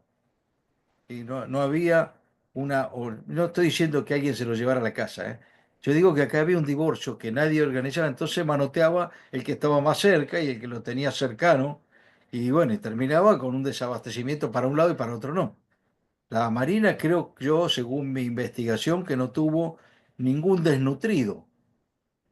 Ejército tuvo desnutriciones, y yo de hecho se me caían los pantalones cuando yo subí el Canberra como prisionero de guerra. Es decir, no funcionó como debería haber funcionado. Desde el 14 yo me desentendí, en realidad no me desentendí, traté de buscar qué darle de comer. Estábamos prisioneros en un galpón el día 14 a la madrugada. O sea, el 14 de la madrugada no estábamos prisioneros, estábamos en un galpón tratando de buscar qué darle de comer a mi gente que venía de primera línea replegándose, destruidos, deteriorados.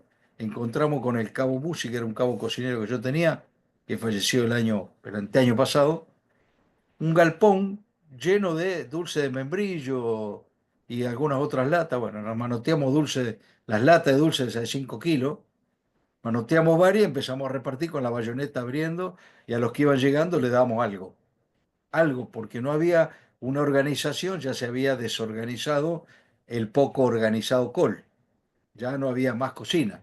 Entonces dependía de cada uno de los oficiales. Mis cocinas estaban en primera línea, no podía darles de comer, entonces traté de darle de comer algo. Sé que, por ejemplo, el subteniente Forti les puedo dar de comer porque él estaba en el borde de Puerto Argentino. Forti también es compañero de curso mío. Pues dio la casualidad que éramos de los 20 egresados de Intendencia, 7 estábamos en Malvinas. Y bueno, nos conocíamos y tratábamos de ayudarnos mutuamente. No siempre se podía, porque yo estaba a casi 10 kilómetros de Puerto Argentino y Forti estaba al lado de Puerto Argentino. O sea, ellos pudieron seguir dándole de comer a su tropa. Yo no pude. Le di de comer lo que manoteaba. Ya les digo, la lata de dulce. Y a partir de la rendición, en el mismo lugar donde nos habíamos refugiado, por así decirlo, para darle de comer algo, lo que manoteamos y conseguíamos, en ese mismo lugar nos declararon prisioneros de guerra, pero armados. Si era medio una cosa eh, sublime, subliminar, ¿no? Yo armado con una granada que me quedaba, dos cargadores que todavía no había gastado, la pistola, y a la puerta del galpón había un británico armado, con pistola. Si ahí hubieran tirado una chispita, creo que nos agarrábamos a los tiros otra vez, porque ninguno de nosotros quería rendirse. No queríamos la Eduardo, adrenalina, teníamos. Por eso Eduardo, digo, sí, me falta esto. ¿Ustedes no tenían raciones de combate? sí, las raciones de combate las logré tener en mi poder el 10 de junio. Hasta ahí no tuvimos raciones de combate, a pesar de que vivía luchando y pidiendo. Cuando yo llegaba, parece que último, porque claro, era uno de los que estaba más lejos. Logré mandar las raciones de combate a mi gente. O sea, mi actividad desde el 11 de junio, que ya no podíamos movernos mucho porque tenía a los británicos muy cercanos ya, en las alturas cercanas, o sea, movernos mucho con comida. Las cocinas no podían operar porque el fuego los delataba. Me la pasé recorriendo y llevaba raciones C y traía heridos. Llevaba raciones C y traía heridos. En algunos casos se me murió gente en el viaje. Aprendí primeros auxilios de extremos a los ponchazos, porque una vez lo cuenta, y yo siempre tengo la costumbre de hacer una broma, justamente porque si no, notaba que mi estómago se daba vuelta y me iba a quedar desmayado, ¿no? En una oportunidad levantamos con el suboficial mayor Rovedati, que era un conductor mío, que lo deben haber conocido por las mentas, porque estaba el suboficial mayor Rovedati y el soldado dragoneante Rovedati, su hijo, los dos a órdenes mías. Uno eh, conducía a cada uno de los vehículos. Levantamos con Rovedati un herido que estaba a un costado, yo lo agarré de las piernas, él de abajo de las axilas, y cuando lo subimos me quedé con una pierna en la mano.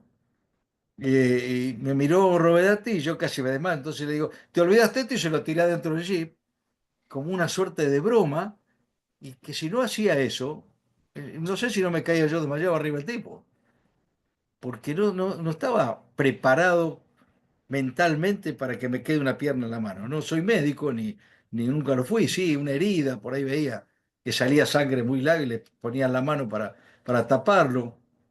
Esa fue mi actividad del 11 al 14 a la madrugada, que evacuamos los últimos heridos de la zona de Modibrook, Montelón, algunos infantes de marina que venían heridos también. Yo veía que los traían de a dos o tres, me los cargaban en el jeep, me los llevaban para allá. A veces cargándolos como podíamos, ¿eh? No era una ambulancia, era un jeep que tirábamos a la gente de arriba. Era para suplir el hecho de que no camine más. No, no. Imagínense que estamos hablando de temperaturas bajo cero con nevisca, el jeep se nos bamboleaba para todos lados, teníamos que desinflarlo un poco para que se agarre más. Esa fue mi actividad, dejé de ser oficial de intendencia proveedor para ser oficial de intendencia que llevaba raciones C, transportista y traía heridos. Me transformé en ambulancia a la vuelta. No, yo y Martín, porque éramos los dos que teníamos vehículos, los dos. Y el médico se empezó a replegar y el último tramo ya se fue al hospital y se sumó como parte del hospital para ayudar con la cantidad de heridos que venían evacuándose del frente, ¿no? Y lo último que dijiste, eso de las toneladas, me dijeron que no habían llegado un montón de toneladas, que estaba abarrotado. Yo sinceramente lo vi ese día que estuve preso el 14, que anduvimos buscando con el cabo Musi y encontramos esos dulces. Vi un galpón lleno de lata de dulce de membrillo. Y bueno, imagínense que me acordé de todos los parientes de aquellos que guardaron esos dulces y no me dieron ninguno. Aunque los parientes y la mamá no tenían nada que ver, yo me acordé de todo ello, ¿no? Porque fue una especie de egoísmo esconderlo, porque ellos una parte estaba abastecida y nosotros no, no sé. No quiero Eduardo, saber. Suerte, suerte. Muy bien, muchas gracias, Fernando. Adelante, Norma. bueno, ¿cómo andan? Capo, Eduardo, Hola, Normita. para mí es un placer siempre escucharte. La verdad que emocionás, haces reír. Yo paso por todos los estados con vos. Y no, te quería comentar sobre Rolati, quería que me cuentes algo, porque no debe haber sido fácil tener un padre y un hijo bajo tus órdenes, y todo lo que eso Bueno, representa. Pero bueno, ya algo comentaste y, bueno, agradecerte nada más, porque siempre es un placer escucharte y la verdad que estas charlas no se tienen que terminar, ¿eh? Ricardo, hay que armar el segundo, el tercero, el cuarto. Y en cuanto a los perros, a la sección perros, hay que mandar un mensajito a José Cruz y él viene y nos cuenta la historia de su perro Bogué y de los 18 perros que hubo en Malvinas. El grupo FIT tiene una canción que se llama Suavia y es en homenaje a una de las perras que estuvo en Malvinas. Y son historias espectaculares, la de los perros. Así que bueno, que estaba agradecerte de embarazada y corazón. volvió y tuvo cachorro. Volvió y tuvo cachorros. Esa perra suave es la que se tiró arriba de un soldado y no dejó que se congelara, un soldado que estaba herido, no dejó que se congelara. Cuando la fueron a buscar, tenía un pedazo del lomo congelado, pero gracias a Dios tuvo los cachorritos bien. Bueno, te chumeo una cosa que pasó hace poquito, esta semana pasada. El Regimiento de Infantería 8 llevó a un soldado mestizo, no era un perro de guerra, perdón, un perro mestizo, no era un perro de guerra, y le hicieron un monumento, Mortero se llamaba. Mortero volvió como prisionero de guerra, volvió junto con los soldados del Regimiento 8. Y esta semana pasada, un muchacho que es artesano, le hizo la escultura de Mortero, y hoy tiene un lugar preponderante al lado del monumento al soldado veterano de guerra en la Plaza de Armas del Regimiento 8. Recién fresquito, lo pusimos la semana pasada. Bueno, y un beso a Mónica, a tu señora. Está por ahí. Está. Primero era de 1 hora, ahora es de 1 hora y media. Capaz que ya para el otro cursito lo hacemos de 2. Porque nunca alcanza el tiempo, ¿eh? Bueno, gracias y gracias por todo. Gracias. Muchas gracias, Norma, y vamos a seguir adelante seguro con todo el apoyo. Adelante el último comentario, consulta ahí de Miguel Ángel y ya vamos a ir terminando. Muchas gracias. Buenas noches a todos y bueno, muchas gracias a BGM de Almedo, que no me recuerdo qué grado militar se retiró. De capitán. Capitán. Gracias a mi capitán por el testimonio viviente. Son nuestros héroes. Nosotros tenemos, la Argentina tiene la bondad de tener héroes que caminan entre nosotros, vivientes. Los superhéroes están en nuestras Islas Malvinas, de guardia eterna. De guardia eterna. Entre comillas, lo que digo, le pregunto para confirmar que el Teatro Operaciones Malvinas duró desde el 2 de abril hasta el 7 de abril, donde se crea el TOAS, el Teatro de Operaciones Atlántico Sur. ¿No es cierto?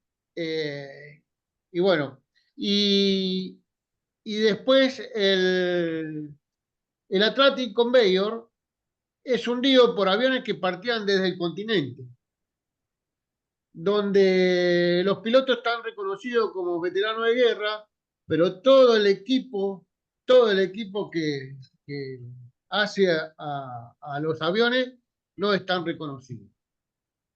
Y un comentario, esto es comentario para sumar o para dilucidar, ¿no? Y lo último es que el conflicto no terminó. Hoy estamos peor que en el año 82. El conflicto sigue y por ahí decían los comentarios, los ingleses y la OTAN cada vez avanzan más sobre nuestro territorio. Y para esto nosotros por ahí tenemos que idear logística al año 30, al año 40, ir pensando hacia adelante. No sé si le parece bien y le agradezco mucho que me deje participar y un gran saludo para todos y a seguir adelante. Muchas gracias. Bueno, gracias. No me hiciste ninguna pregunta. Yo me limité a la logística de Malvinas porque lo que habíamos consensuado con Ricardo era hablar de la logística de Malvinas, ¿sí? Error, el TOM, Teatro de Operaciones Malvinas, nació posterior al Teatro de Operaciones Atlántico Sur, cuando se determina que la área de exclusión era 200 millas marinas. Pero no vamos a discutir acá estas cuestiones que no tienen nada que ver con lo que yo vine a hablar acá, que era de la logística y la dificultad de logística. Por eso los veteranos de guerra son considerados solamente los que estuvieron en el Teatro de Operaciones Malvinas y no en el Teatro de Operaciones Atlántico Sur.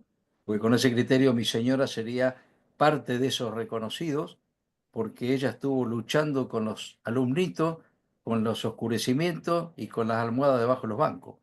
Este, y me parece que sería una falta de respeto para estos que vos nombraste como superhéroes, que quedaron en Malvinas, que para nosotros son los verdaderos héroes. Nosotros simplemente tratamos de cumplir con la misión y no, lo que no pudimos hacer, lo lamentamos mucho, pero tratamos de hacerlo lo imposible dentro de nuestras posibilidades.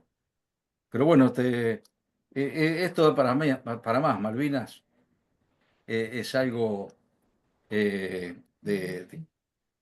puede tener muchas aristas y si estamos todavía en conflicto y es opinión de cada uno y habría que analizarlo, depende de qué punto de vista. Creo que no es lo que nos enfrasca en esto, que es hablar de las dificultades logísticas en Malvinas, simplemente y humildemente. Muy bien, Gracias, Ricardo. muchas gracias. Muchas gracias a todos por participar. Muchas gracias, Eduardo, por habernos acompañado en la tarde-noche de hoy. Invitarlos al último encuentro, este primer cursillo que Dios mediante y con la voluntad y buen corazón de todos ustedes vamos a seguir adelante. Ya estamos armando ahí los segundos y terceros cursillos, así que bienvenido sea y obviamente se hace con el aporte, el tiempo y la voluntad, la gana de cada uno de ustedes en mantener el legado este de Malvinas, en dar honor y gloria a nuestros héroes, aquellos que dieron la vida allá y aquellos que, como bien decían ustedes, caminan entre nosotros. Así que nuevamente muchísimas gracias, en especial a Eduardo, a su señora Mónica que está ahí acompañando y que siempre detrás de un gran hombre hay una gran mujer apoyándolo, así que obviamente habrá sido así y será siendo en estos tiempos, así que Dios bendiga ese matrimonio. Tengan ustedes una muy buena tarde. Dejo acá el micrófono para saludar a Eduardo por último y como siempre los espero el próximo martes a la misma hora para el cuarto encuentro que va a hablar sobre los arquetipos de Malvinas, aquellos 3 o 4 grandes héroes destacados que vamos a sintetizar, cerrando en este caso el primer cursillo. Muchas gracias por participar y nos vemos, Dios mediante, el martes que viene. Gracias. Doy fe lo de la gran mujer, doy fe. Gracias.